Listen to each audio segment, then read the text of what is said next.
I was out for a late night walk one evening. Walking has always been something I do to clear my mind, sometimes around my neighborhood, and other times I like to wander into places I haven't explored before. There's a large park a few miles from my house that I've been visiting ever since I was a kid.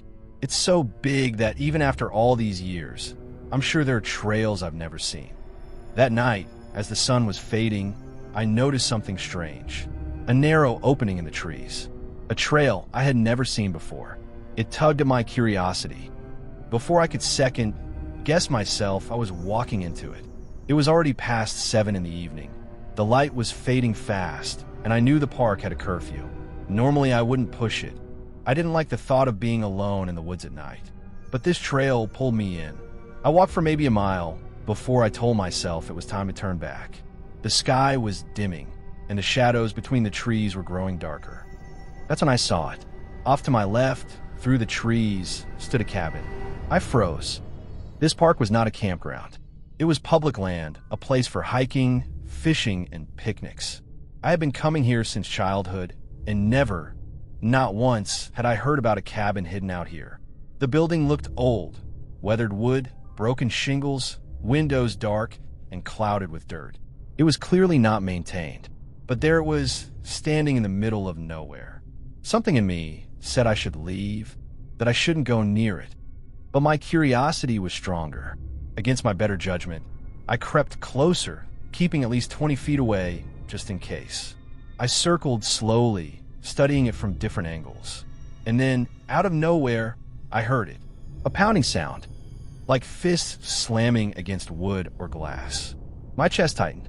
I almost ran right then, but the sound kept coming. Harder, desperate. I crept around the back of the cabin, heart pounding in my ears. And that's when I saw her. A girl, roughly my age.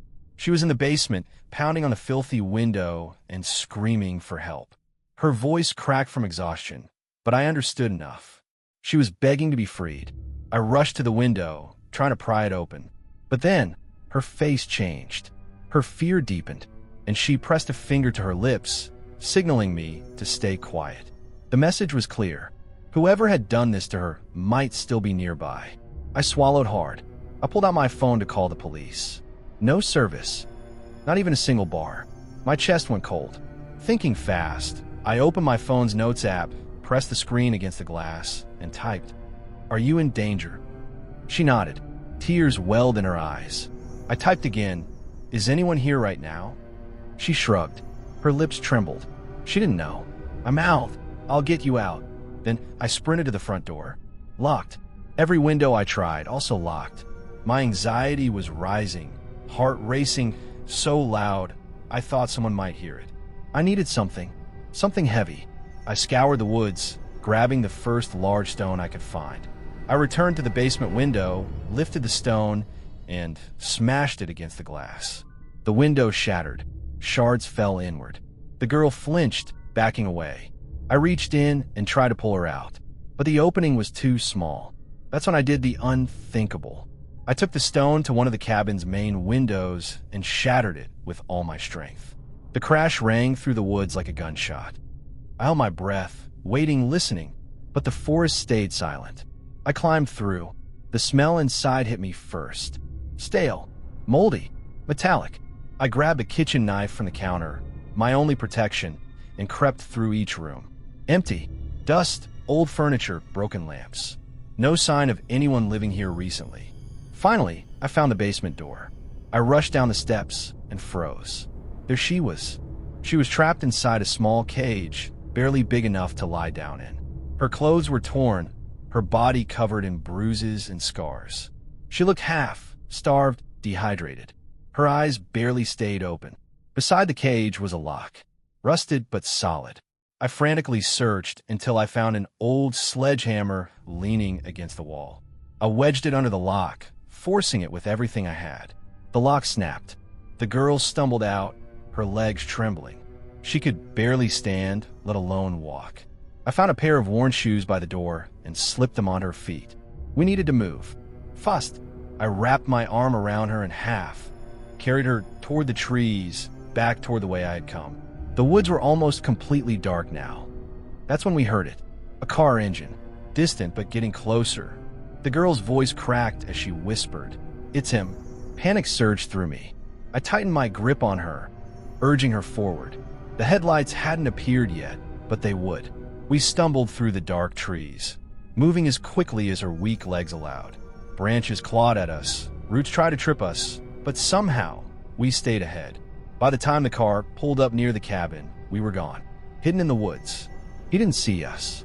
We never looked back. Hours later, I got her to safety, to a hospital.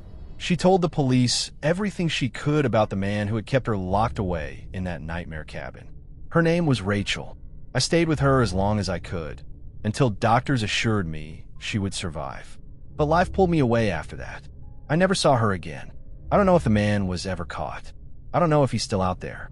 Sometimes, late at night, I wonder if he's hunting for someone else. And sometimes, I still hear that pounding on the glass in my dreams. This happened when I was 15 years old, just over 3 years ago. Back then, my best friend, Ethan, and I had this tradition of playing hide and seek at night. We loved the thrill of creeping around in the dark, with the neighborhood quiet and the streetlights glowing. We had only one rule: we could hide anywhere we wanted. Nothing was really off limits, but usually we didn't stray too far from the yard or the block. It was all fun and games until one night when I pushed things a little too far. That night, Ethan was the seeker, and I was supposed to be hiding. As soon as he started counting, I bolted into the woods near the edge of our neighborhood. We'd never played there before, and I thought it would make the game more exciting. It felt dangerous in a fun way, at least at first. I darted between the trees, laughing to myself, looking for the perfect hiding spot. That's when I saw it. An old cabin sitting crooked among the trees, half hidden by vines and branches. It looked abandoned. The paint was peeling, the wood rotting, and the windows fogged with dirt. But what really made my stomach twist was the front door. It was wide open. Something about it felt wrong. But curiosity got the better of me, and before I could talk myself out of it, I crept inside. The floor groaned under my weight. The air smelled stale and damp, like mildew and dust. I wasn't sure if anyone actually lived there, but my gut told me it had been empty for years. Still, you never know. I shut the door behind me and slipped down the hallway into one of the bedrooms. There, I crouched near the window and waited. 10 minutes went by. Nothing. I started to get bored. Hiding this well wasn't as fun as I thought it would be. Just as I was about to move to a new spot, I glanced out the window and froze. There was a figure in the woods, a tall, black silhouette moving slowly in my direction. My heart jumped. I ducked beneath the window, praying it was Ethan, but not sure anymore. I held my breath, not daring to move. Crunch. Crunch. I could hear the sound of dry sticks and leaves snapping under heavy footsteps. Each step got closer until it sounded like whoever it was standing right outside the window. Then, bang, a hand slammed against the glass, making me nearly scream. The pounding came again and again, 4, maybe 5 times, so loud it rattled the whole frame. I gasped, my heart in my throat. At first, I thought it was Ethan trying to scare me, but when I peeked up, no one was there. Frustrated and shaken, I whispered harshly, "Ethan, this isn't funny." That's when I heard it. The front door slamming open. Footsteps, heavy and deliberate, thudding against the wooden floor as someone moved deeper into the cabin. I froze. My blood went cold. I had closed that door when I came in. Whoever was here now hadn't been with me before. The steps grew louder, closer. I could hear the boards creak under his weight, inching toward the room I was hiding in. I dared one more glance out the window, and my stomach dropped. Ethan was standing there, outside. He had a flashlight in his hand, waving it around as he searched the woods, which meant whoever was inside with me wasn't him. I didn't think. I just acted. I shoved the window open, clambered out, and jumped. My feet hit the dirt hard, but I didn't care. Ethan's flashlight swung toward me, catching my terrified face. I bolted, shouting, "Run! There's someone in the cabin." At first, he thought I was joking. He hesitated, standing frozen in the beam of his own light, until he looked past me, back at the cabin, and saw him. A man, his head sticking out of the same window I had just escaped from. His face half hidden by shadows, but his eyes fixed on Ethan, just staring. That was all it took. Ethan's expression changed instantly, and he ran with me. We didn't stop until we reached my house. Later, I told him everything about the pounding on the window, the footsteps, the man barging inside. He believed me without hesitation. He had seen that face himself. We never told our parents. Technically, I wasn't supposed to be in the woods at all, let alone breaking into some old cabin.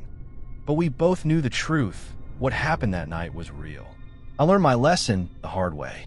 I've never done anything that reckless again. And honestly, I'm just thankful we got away unharmed. This took place in Colorado in the late 90s during the dead of winter when I was a teenager. My family lived in a small cabin deep in the woods. And when I say deep, I mean the nearest neighbor or store was at least a 30-minute drive away. We were completely isolated. It was a normal night, quiet and cold. My father worked night shifts, so it was just my mother, Karen, and me at home. I was finishing up dinner, and she asked me to wash the dishes. I stood at the sink, waiting for the cold water to finally run warm when something caught my eye. The outside porch light suddenly clicked off. The glass was fogged, and with my reflection in the window, it was hard to see clearly. But I swear I saw a face. A pale shape staring right at me through the glass. I froze.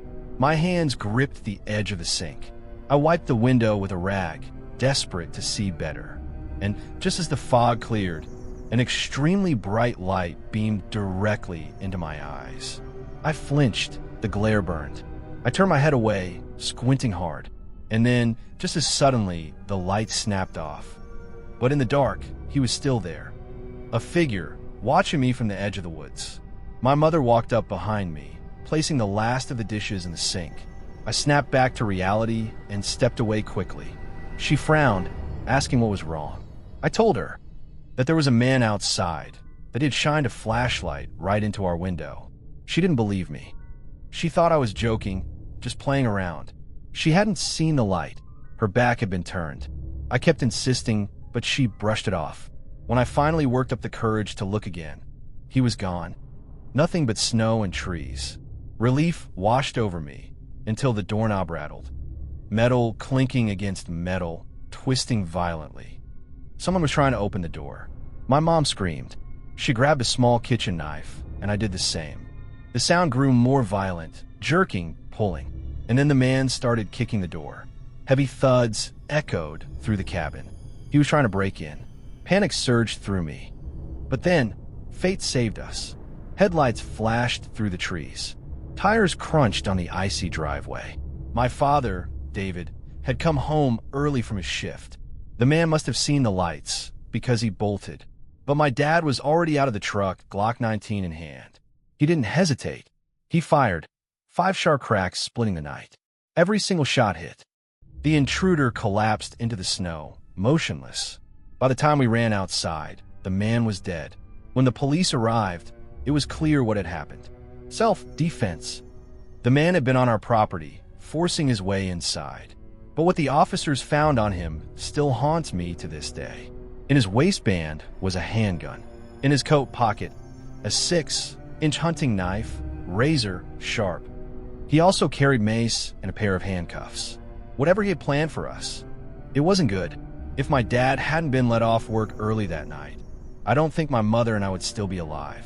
A few months later, we moved out of that cabin. My father and some of his friends built us a new house closer to town. And that's where I lived until I eventually got my own place with my girlfriend. Life went on. Things have been normal since. But that night never left me. Sometimes late at night, I catch myself replaying it in my head.